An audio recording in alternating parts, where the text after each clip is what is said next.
حضرت عبد المطلب کی پشت میں پہنچا۔ اللہ تعالیٰ نے انہیں 10 بیٹے عطا فرمائے۔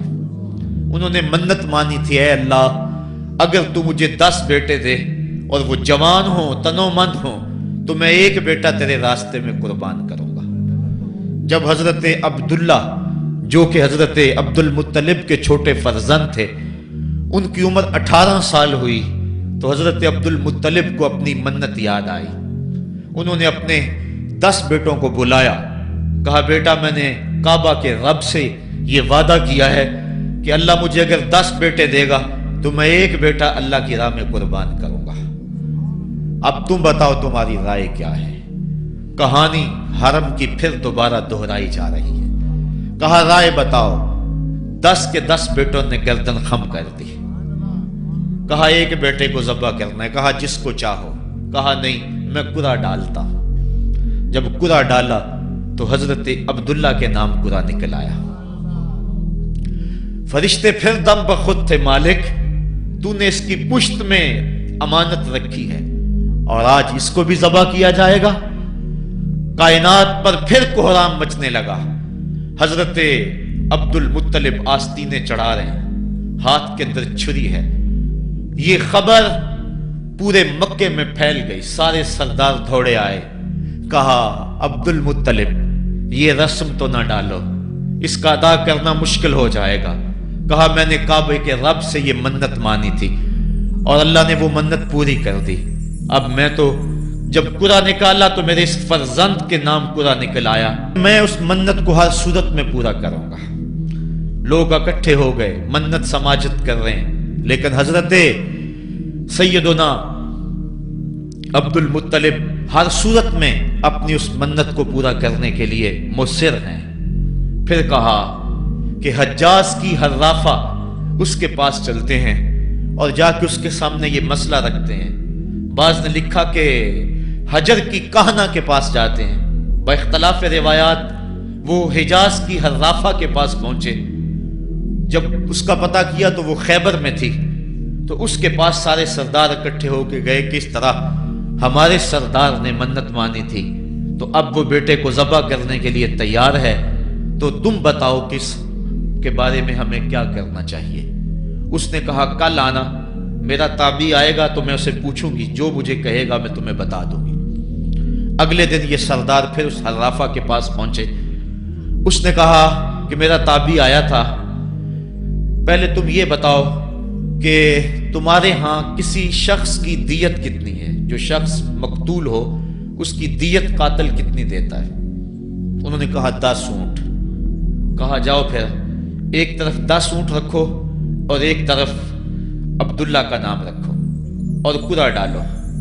اگر 10 اونٹوں کی طرف قرعہ نکل آیا تو 10 اونٹ ذبح کر دینا، اور اگر عبداللہ کی طرف نام نکل آیا پھر دوبارہ 10 اونٹ ادھر اور رکھنا، 20 رکھنا، اور اس طرح اونٹ 10-10 بڑھاتے جانا۔ جب قرعہ عبداللہ کے نام سے ہٹ کر اونٹوں کی طرف نکلا تو پھر اتنے اونٹ ذبح کر دینا۔ میرے تابعی نے یہی حل بتایا ہے۔ کہا ٹھیک۔ آئے اور آ کے ساری بات سنائی۔ 10 اونٹ ایک سمت رکھے گئے اور حضرت عبداللہ کا نام ایک سمت رکھا گیا۔ جب قرعہ نکالا تو حضرت عبداللہ کے نام نکلا۔ پھر 20 اونٹ رکھے گئے، پھر قرعہ نکالا تو حضرت عبداللہ کے نام نکلا۔ پھر 30 اونٹ رکھے گئے، قرعہ حضرت عبداللہ کے نام نکل رہا ہے۔ 40 اونٹ رکھے گئے، 50 رکھے گئے، 60، 70، یہاں تک کہ 100 اونٹ رکھے گئے۔ 100 اونٹ جب ادھر ہو گئے، اب قرعہ نکالا تو اونٹوں کے نام نکل آیا۔ سارے خوش ہو گئے کہ اب قرعہ اونٹوں کے نام نکل آیا، عبداللہ کی جان بچ گئی۔ لیکن حضرت عبد المطلب فرمانے لگے کہ میں ایسا نہیں کروں گا۔ کہا کیا کرو گے؟ کہا ایک مرتبہ نکلا ہے، 3 مرتبہ قرعہ ڈالو۔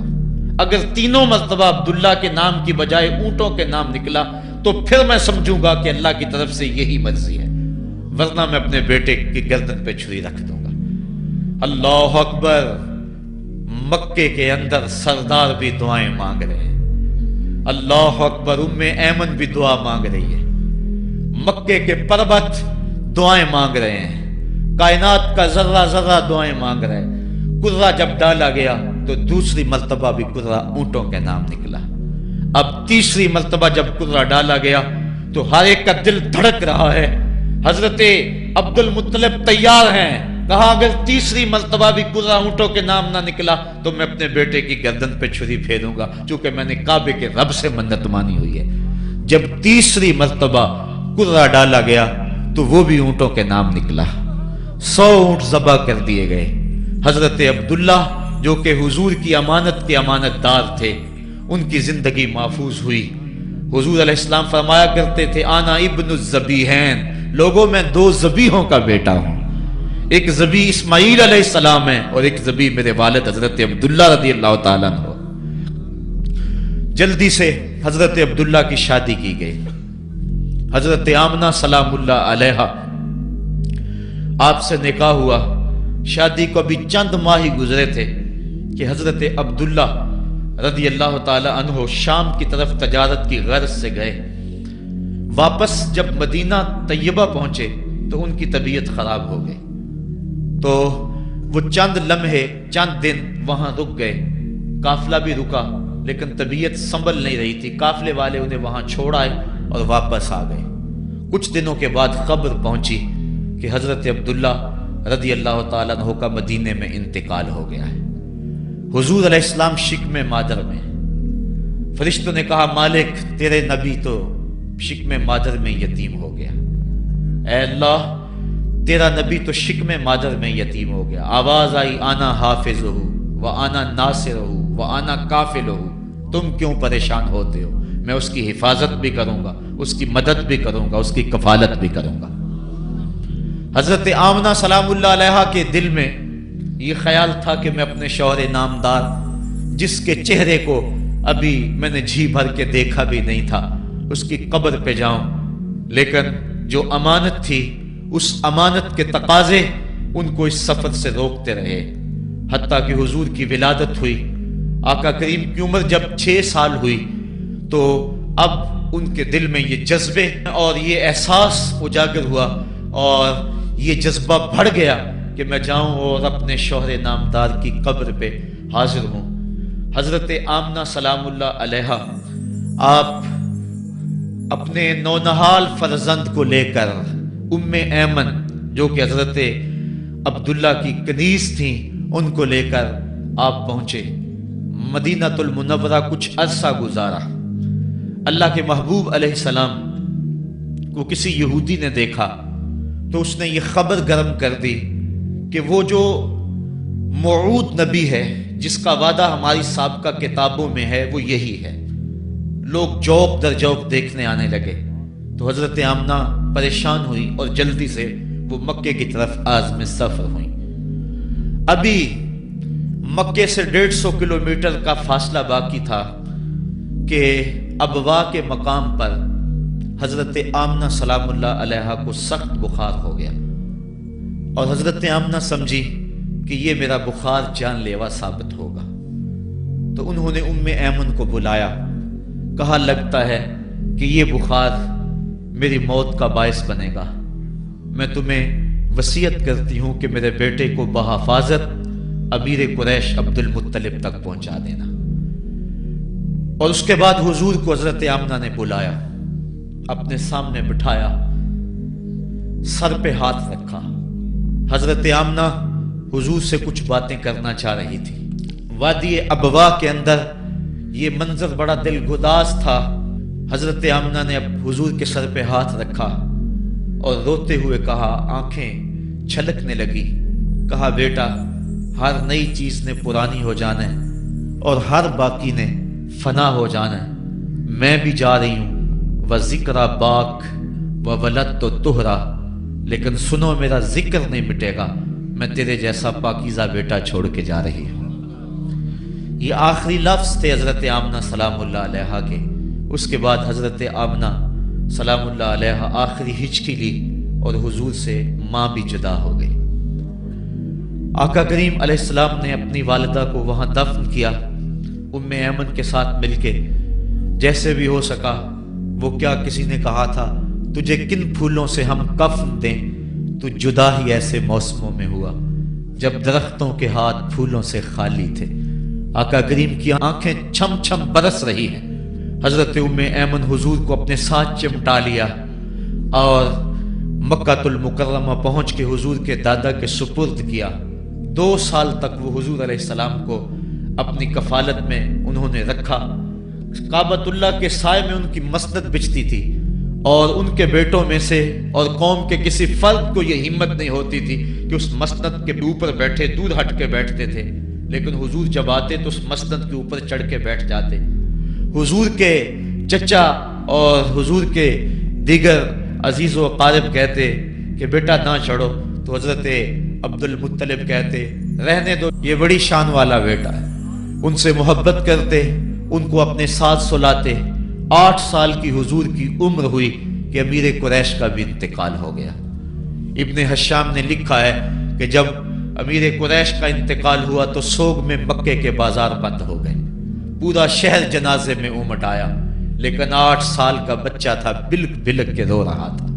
آج وہ سایہ بھی اٹھ گیا۔ پھر چچا کی کفالت میں گئے اور انہوں نے جس انداز سے کفالت کی اور محبتوں کا ثبوت دیا وہ الفتوں کی ایک لمبی داستان ہے۔ 40 سال کی عمر ہوئی تو اللہ تعالیٰ نے حضور علیہ السلام کو نبوت کی ذمہ داریوں کے اعلان اور لوگوں تک پیغام حق کے ابلاغ کا حکم دیا۔ آقا کریم علیہ السلام جب پیغام حق لے کر میدان میں آئے تو گلی کوچوں اور بازاروں کے اندر مخالفتیں، نکتہ چینیاں، ناموافق حالات کے جکڑ اور مخالفتوں کی آندیاں چلنے لگیں۔ ابھی آپ سن رہے تھے کہ حضرت بلال حبشی کے ساتھ کیا سلوک کیا جاتا رہا، کس انداز کے ساتھ ان کے سینے پہ پتھر رکھ دیا جاتا۔ حضرت خباب بن ارد کے ساتھ کون سا سلوک کیا جاتا رہا، کون کون سے دکھ تھے جو روانہ رکھے گئے۔ حضرت زنیرہ ان کے گلے کے اندر کوڑا ڈال کر کوڑے کی رسی کو تاؤ دیے گئے، یہاں تک کہ ان کی آنکھیں باہر آ گئیں اور آنکھوں کی روشنی جاتی رہی۔ ابو جہل بولا اب بلانا اپنے محمد کو جو تیری آنکھوں کی روشنی کو واپس کرے۔ زنیرہ نے ہاتھ پھیلا لیے اور کہا عرش کے رب، میں ان آنکھوں کا نور کیا میرے بدن کے ٹکڑے ٹکڑے ہو جاتے، کبھی بھی تیرے سے زندگی نہ مانگتی، لیکن اب تیرے نبی کی عزت کا سوال ہے، میری آنکھوں کی روشنی واپس کر دے۔ روایات میں آتا ہے کہ اللہ نے حضرت زنیرہ کی آنکھوں کی روشنی واپس کر دی۔ تکلیفیں آئیں، دکھ آئے۔ مکے کے چوک کے اندر حضرت سمیہ کو نیزہ مار کر ابو جہل نے شہید کیا۔ یہ اسلام کی پہلی شہیدہ تھی جن کا خون مکے کے ریگزار کے اندر گرا۔ حضرت یاسر کو شہید کیا گیا۔ یہ حضرت عمار ابن یاسر کے والد تھے اور سمیہ حضرت عمار ابن یاسر کی والدہ ماجدہ تھی۔ حضرت عمار ابن یاسر کو تختہ سیتم پہ رکھا گیا اور انہیں کوڑوں سے ان کی تواضع کی گئی۔ آقا کریم آئے، عمار ابن یاسر دکھوں اور اذیتوں میں سے 2-4 تھے۔ آقا کریم نے سر پہ ہاتھ رکھا اور کہا صبرن آل یاسر، صبرن آل یاسر ان موعدکم الجنہ۔ کہا آل یاسر صبر کرو، آل یاسر صبر کرو، میں تمہیں جنت کا وعدہ دیتا ہوں۔ تکلیفیں آئیں، دکھ سہے۔ اس راستے کے اندر مکے کی گلیوں میں حضور کے ساتھ جو سلوک ہوا کون بھول سکتا ہے۔ کبھی کانٹے بچھ رہے ہیں، کبھی حضور کی راہوں میں گڑھے کھودے جا رہے ہیں، کبھی اوجریاں ڈالی جا رہی ہیں بدن اطہر کے اوپر۔ ابو لہب اپنے گھر کا کوڑا اٹھا کر حضور کی دہلیز پہ ڈال جاتا ہے۔ عقبہ بن ابی معیط حضور کے گلے کے اندر کپڑا ڈال کے اس کو تاؤ دیتا ہے۔ حضور فرماتے ہیں جتنے دکھ اس نے مجھے دیے کسی نے نہیں دیے۔ اذیتوں کی داستانیں رقم ہو رہی ہیں۔ آقا کریم علیہ السلام کے شفیق چچا بھی انتقال کر جاتے ہیں۔ جب گھر آتے تو اپنی زوجہ حضرت خدیجۃ الکبریٰ سے دکھڑے کہتے، وہ بھی انتقال کر جاتی ہیں۔ اس سال کا نام عام الحزن رکھا جاتا ہے، دکھوں کا سال، مصیبتوں کا سال۔